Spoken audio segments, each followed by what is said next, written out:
मैं पहले बता तो दूं आप। यस बेटा, आज हम अपने वसंत की पुस्तक से पाठ 13 एक तिनका पढ़ेंगे।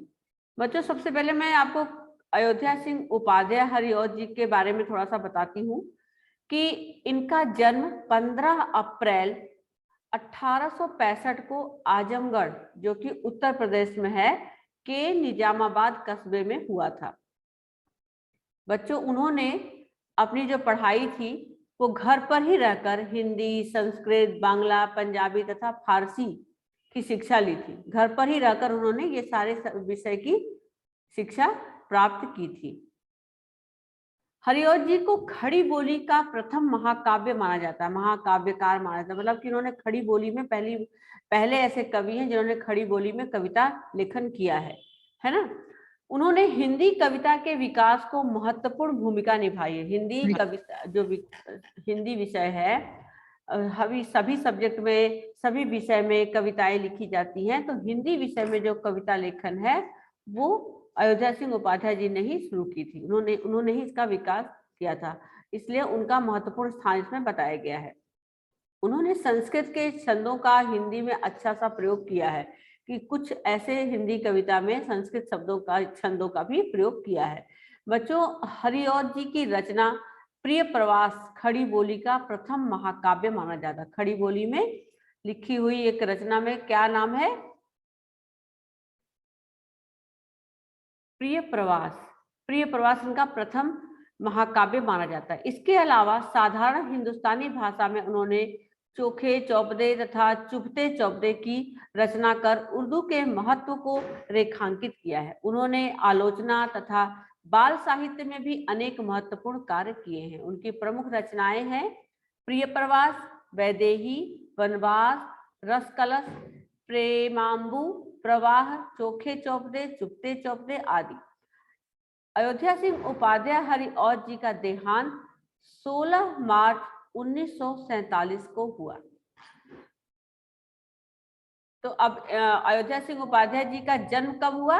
15 अप्रैल 1865, और उनका निधन कब हुआ? 16 मार्च 1947 को हुआ। इस कविता में कवि अयोध्या सिंह उपाध्याय जी ने क्या बताने का प्रयास किया है वो जान लीजिए। कि ये इसमें उन्होंने बताया कि एक तिनका के माध्यम से साधारण जन के महत्व को दर्शाया है। एक तिनका को यहाँ पर उन्होंने एक मामूली इंसान के रूप में बताया है। जैसे कई बार लोगों के पास जब बहुत धन दौलत पैसा रुपया आता तो हमारे घमंड में ऐंठ करके एकदम से अपने से छोटे लोगों से ठीक ढंग से बात नहीं करते। लेकिन कई बार ऐसा होता है बच्चों कि जरूरत पड़ने पर हम कितने भी बड़े ऊंचे ओहदे पर पहुंच जाए, बहुत ऊंचे पदवे पर पहुंच जाए, लेकिन हमें उन छोटे लोगों से भी कुछ ना कुछ जरूरत पड़ जाती है, काम करना पड़ जाता है ना। तो इस कविता में भी कवि ने हमें इसी तरह की बात बताई है कि एक साधारण जन के महत्व को दर्शाया है। संसार में प्रत्येक व्यक्ति और प्राणी का अपना अपना महत्व होता है बच्चों। हर व्यक्ति का अपना महत्व होता है। जरूरी नहीं है कि सबके अंदर एक ही समान गुण होते हैं। सबके अंदर अलग अलग तरह के गुण होते हैं, अंदर अलग अलग तरह की क्वालिटी होती है ना। कोई ना छोटा है ना बड़ा, इसलिए किसी को भी हमें जानकर उसे महत्व को कम नहीं आंकना चाहिए। मतलब कोई इस संसार में ना कोई छोटा है ना बड़ा, हम अपनी तरफ से हमें किसी को छोटा या बड़ा नहीं समझना चाहिए। कवि एक घमंडी आदमी के गर्व को साधारण से तिनके के आगे चकनाचूर होते हुए अपनी इस कविता में दिखाया कि एक घमंडी आदमी है जो कि किसी के सामने बड़ा ही अपने घमंड को ऐठ से बड़ा भरा रहता है, लेकिन उस घमंडी आदमी का जो घमंड है वो एक मामूली से तिनके द्वारा चूर चूर हो जाता है। इस बारे में इस कविता में उन्होंने बताया है कि किस प्रकार से वो गर्व में एकदम तना हुआ अपने छत के मुंडेर पर खड़ा था। तभी हवा के झोंके से एक तिनका उसकी आंख में आके गिर पड़ा, और वो जो व्यक्ति था घमंडी, वो एकदम दर्द के मारे तिलमिला उठा। साधारण से तिनके ने उसे बेचैन कर दिया। उसकी आंखें जो है वो पीड़ा से, दर्द से तड़पने लगी, दर्द से लाल हो गई, ठीक है, और सूज भी गई। लोगों ने उसकी बहुत सहायता की, और लोग आकर के आंख में कोई कपड़े की मूठ बनाता, कोई फूंके मारता, कोई कुछ करता है ना, तब कहीं जाकर बार बार लोगों की सहायता से तब जाकर कहीं उसकी आंख से वो तिनका निकला और उसका घमंड चूर चूर हो गया। तब उसकी अंतरात्मा, जो मन की आवाज, मन में एक हमारे आवाज आती है ना, अंतरात्मा ने उसे धिक्कारा। क्या धिक्कारा? कि घमंड में तो अब तक इतने चूर थे। क्या धिक्कारा? कि तुम इतने घमंड में अब तक चूर थे, उसी घमंड को आज एक साधारण से तिनके ने तोड़ दिया। इसलिए यह नहीं भूलना चाहिए कि साधारण से साधारण चीज का अपना महत्व होता है। इसलिए ना तो उसकी निंदा करनी चाहिए और ना ही उसका अपमान करना चाहिए। ठीक है, तो अब इस कविता में अब आइए देखते हैं, शुरू करते हैं इसकी कविता की पंक्तियां। मैं, कैसे रीडिंग करेंगे? मैं घमंडों में भरा हुआ एक दिन था मुंडेर पर खड़ा, अचानक दूर से उड़ता हुआ एक तिनका आंख में मेरी पड़ा, आंख में मेरी पड़ा। यानी कि यहाँ पर कवि कह रहे हैं, एक ऐसे घमंडी व्यक्ति के बारे में बता रहे हैं कि मैं घमंडों में भरा हुआ, घमंड से चकनाचूर होके अपनी छत की मुंडेर पर यानी छत के कोने पर ऐसे खड़ा था, तभी अचानक हवा के झोंकों से उड़ता हुआ एक तिनका मेरी आंख में आके गिर पड़ा। अगली लाइन है, मैं झिझक उठा, बेचैन हो गया, लाल होकर आंख दुखने लगी, मूठ देने लगे। मूठ का मतलब जानते हो, जो ऐसे ऐसे कपड़ों की ये बनाते हैं ना मूठ, ये ऐसे कपड़े लेकर मुंह से अपने गरम करके फिर उसको आंखों पर डालते हैं, उसको बोलते हैं मूठ, है ना। तो लोग मूठ देने लगे कपड़ों की, ऐंठ बेचारी दबे पांव भागी। यानी कि जो मेरी ऐंठ थी वो चकनाचूर हो गई। जब किसी डब से निकल तिनका गया, डब यानी कि तरीका, डब यानी मतलब किसी उपाय या तरीका से, मतलब किसी भी, सब लोग मेरी सहायता करने लगे और किसी एक की तरीके से या उपाय से जब मेरी आंख से वो तिनका निकला, तब मेरी समझ ने मुझे ताने दिए, ऐसे ही तू ऐंठ रहा था, किस लिए इतना ऐंठ रहा था, एक तिनका है बहुत तेरे लिए। यानी कि एक छोटा सा तिनका ही तेरे घमंड को तोड़ने के लिए काफी था। क्लियर हुआ? अब चलिए आप रीडिंग करिए, फिर एक एक लाइन फिर और आपको अच्छे से क्लियर करूंगी। रीड करिए। मैं कोशिश करिए। फर्स्ट मैं 4 पंक्तियां। घमंडों से भरा ऐठा हुआ एक दिन जब था मुंडेरे पर खड़ा, आज अचानक दूर से उड़ता हुआ एक तिनका आंख में मेरी पड़ा। मैं झिझक उठा, हुआ बेचैन सा, लाल होकर आंख भी दुखने लगी, मूठ देने लोग कपड़े ही लगे, ऐंठ बेचारी दबे पाव भगी। जब किसी ढब से निकल तिनका गया, तब समझने ने यो मुझे ताने दिए, ऐठना तू किस लिए इतना रहा, एक तिनका है बहुत तेरे लिए। देखा आपने, यहाँ पर ऐंठ का मतलब है अकड़। ऐंठ का क्या मतलब है? अकड़। अकड़। और मुंडेर का मतलब है छत। छत क्या है?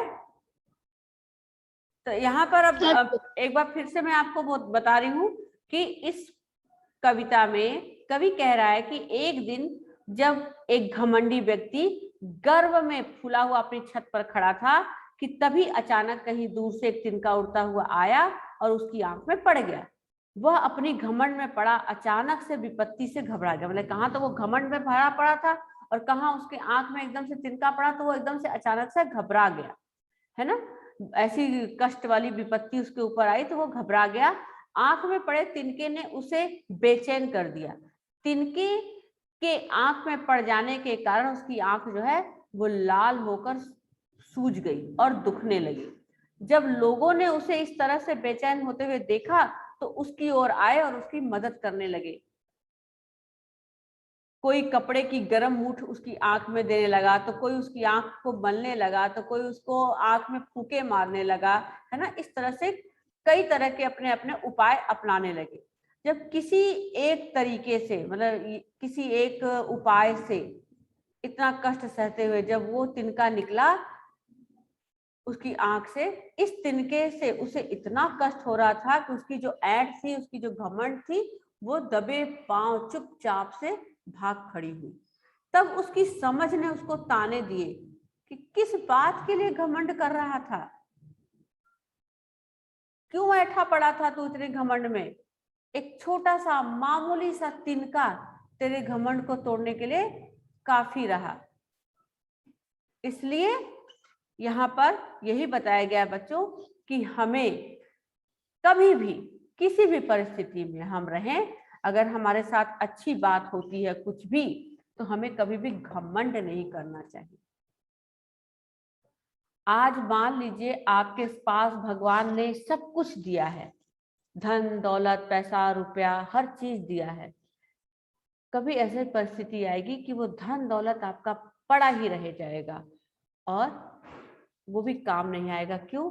क्योंकि हमें सामाजिकता जरूरी होती है, लोग बनाने जरूरी होते, दोस्त मित्र बनाने जरूरी होते। हमारे पर जब मुसीबत आती है बच्चों, तो पैसा निकल करके हमारी सहायता नहीं करता, लोग सहायता करते। पहले पैसा आता है काम में, मैं ये नहीं कह रही कि आपके काम में पैसा नहीं आएगा, लेकिन वो बाद में आता है। आप अगर मान लीजिए कि आप घर में अकेले हैं और बीमार हो गए, पर आपके पास बहुत पैसा है, खूब पैसा है, पर आप अपने घर में अकेले हैं और बीमार हैं, अब क्या आपको पैसा आपको गाड़ी करके लेके जाएगा? नहीं ना। हॉस्पिटल आपको कौन पहुंचाएगा? पैसा। आपके मित्र दोस्त या जान पहचान या अड़ोसी पड़ोसी या कोई रिश्तेदार या कोई ऐसा व्यक्ति ही आपको पहले अस्पताल तक पहुंचाएगा, आपकी मदद के लिए आएगा। तो इसलिए हमें अपनी किसी भी परिस्थिति में, आप अच्छा मान लीजिए जैसे आप स्टूडेंट हो, आप बच्चे हो, कुछ बच्चे ऐसे होते हैं बच्चों जो बहुत अच्छे होते हैं, स्टडी उनको बहुत अच्छे से जल्दी से समझ में आ जाती है, इस क्लास में पढ़ते हैं। अब कई बार ऐसा भी होता है कि कुछ बच्चों को टीचर समझा रही होती है, उसको थोड़ा सा देर से कोई बात समझ में आती है। तो अगर आपके फ्रेंड आपके मित्र आपसे कोई हेल्प मांगते हैं, मदद मांगते हैं, तो आपको जरूर करना चाहिए, क्योंकि जो विद्या धन होता है वो बांटने से बढ़ता है। आप अगर मान लीजिए इस कविता का अर्थ एक बच्चे को समझ में आ गया, मान लीजिए वंश को इस कविता का मीनिंग समझ में आ गया, ठीक है। अब अगर मैं टीचर ने आपसे कविता का अर्थ पूछा, वंश ने अटक पटक के थोड़ा सा बिल्कुल मिलता जुलता सही सा अर्थ बता दिया, ठीक है, टीचर ने कह दिया ओके अच्छा है, ठीक है, और अच्छे से इसको समझो। उसके बाद अब तो वंश को लग रहा होगा कि हाँ मैंने तो मैम को समझा दिया और मैम ने मुझे कह दिया ठीक है ओके। अब वो अपने घमंड में आ गया कि अब तो मुझे समझने की जरूरत ही नहीं है। लेकिन नहीं, अब अगर वो फिर से उस कविता को लाइनों को नहीं पढ़ेगा, नहीं समझेगा, नहीं बोलेगा, तो वो उसके दिमाग से निकल जाएगा। इसलिए अगर आपका कोई मित्र दोस्त आपसे पूछ रहा, तो आपको उसको बार बार जितनी बार करोगे आपके माइंड में वो फिक्स हो जाएगा और अच्छे से अच्छा अर्थ आपको समझ में आ जाएगा। अब और अगर एक बार में ही बोल के चुप होके भूल जाओगे, तो वो अर्थ आपको फिर से भूल जाएगा, और अगर आपसे बाद में पूछा जाएगा तो आप उसका सही से अर्थ नहीं बता पाओगे। तो विद्या धन ऐसा है जो बांटने से बढ़ता है। हमें, अगर मान लीजिए आप बहुत इंटेलिजेंट बच्चे हैं, आपको एक बार में समझ आता है, तो कभी भी घमंड नहीं करना। आप अपने दोस्तों को, अपने मित्रों को कोई भी परेशानी हो, कोई भी मदद हो, तो उसमें देना चाहिए, क्योंकि बेटा कब हमें किस चीज की आवश्यकता होती है हमें नहीं पता लगता।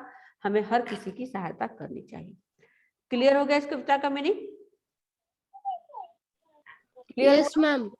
किसी भी बच्चे को कोई ऐसी लाइन जो समझ में ना आ रही हो, इसमें आपको कठिन शब्द अर्थ आपको ऐंठ बता दिया कि अकड़ा हुआ, मुंडेर यानी छत का किनारा, है ना, तिनका यानी घास का छोटा सा मामूली सा तिनका, और झिझक यानी बेचैन हो उठना, और डब यानी कि कोई तरीका उपाय, ठीक है। तो इनका मीनिंग आप लिख लेंगे। अब इसके प्रश्न उत्तर पर आइए। पहला प्रश्न है इसमें, आसान सा ही है। नीचे दी गई कविता की पंक्तियों को सामान्य वाक्य में बदलिए।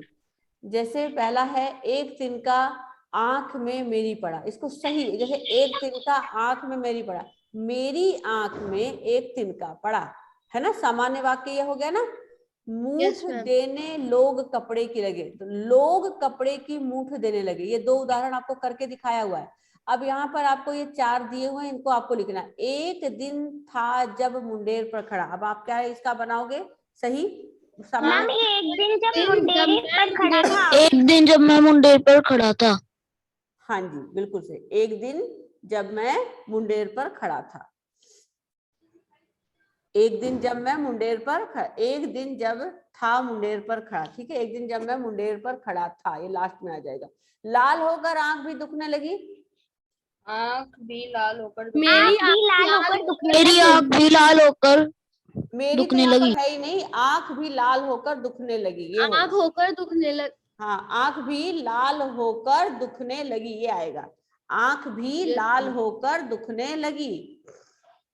और लास्ट है, नहीं, ऐठ बेचारी दबे पांव भागी, इसका क्या होगा? बेचारी ऐंठ दबे पाँव बेचारी ऐट दबे पाव भागी। हाँ, बेचारी ऐंठ दबे पांव भागी, वेरी गुड। उसके बाद है, जब किसी डब से निकल तिनका गया, किसी डब से जब तिनका निकल किसी गया। डब से जब तिनका निकल गया।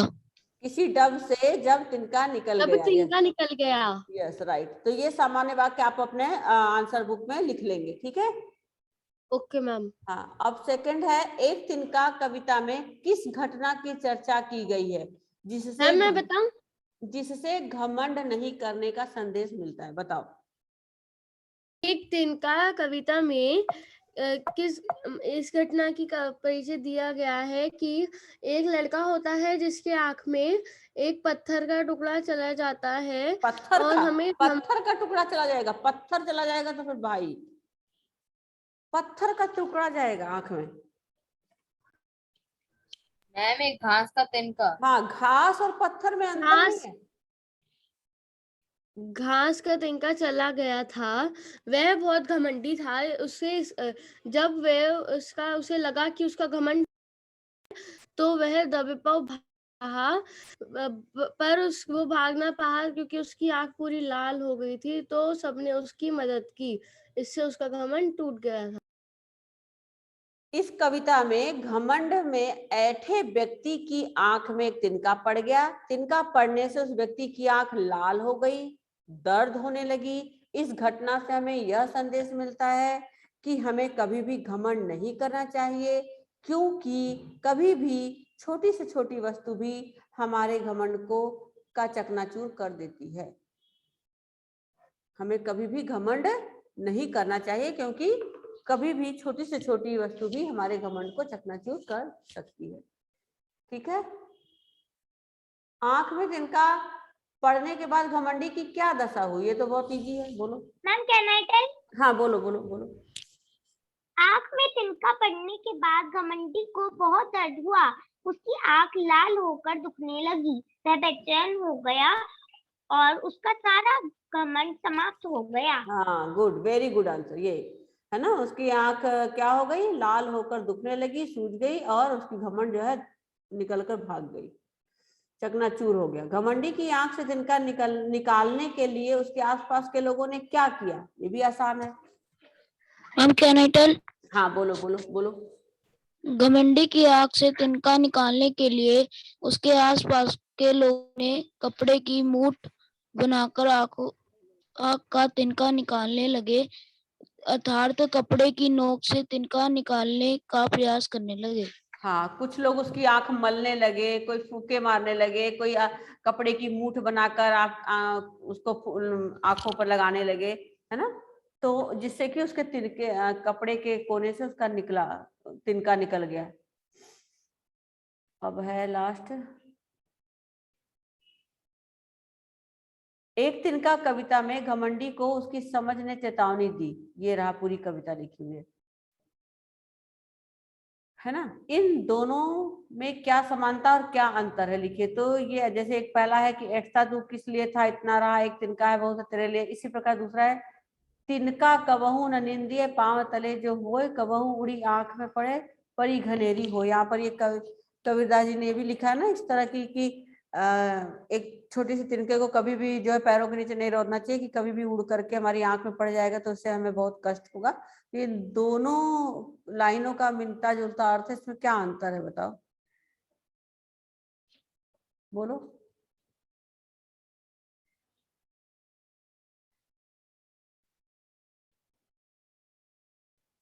इन दोनों में जो है बड़ी समानता है। ये दोनों छोटी से छोटी वस्तुओं के महत्व को समझते हैं और वे जानते हैं कि कभी कभी छोटी वस्तु भी शक्तिशाली व्यक्ति को सबक सिखा जाती है। इन दोनों में अंतर यह है कि भाव एक होने के बाद भी उनकी भाषा में अंतर है। एक तिनका कविता खड़ी बोली में लिखी गई है, जबकि कबीर का दोहा ब्रज भाषा में लिखा गया, बस यही अंतर है। ठीक है, ओके। Yes ma'am.